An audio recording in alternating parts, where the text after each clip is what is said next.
təbiətin bizə bəxş etdiyi ən faydalı bitkilərdən biri olan yemişan çiçəklərini və yarpaqlarını dəmləyib içsək nə baş verər?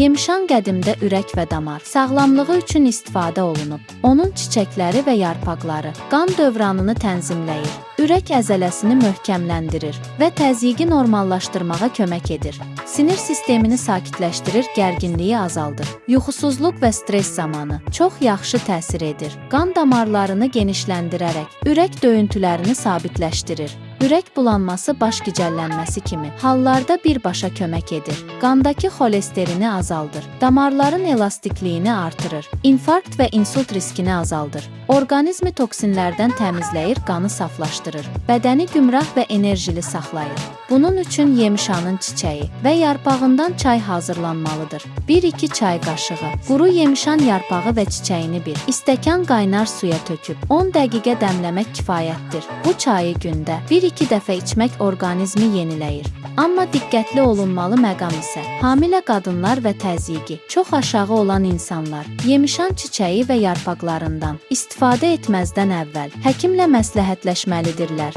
Bəs siz bu nemətdən istifadə etmisinizmi? Nəticəsini görmüsünüzmü? Rəylərdə yazın.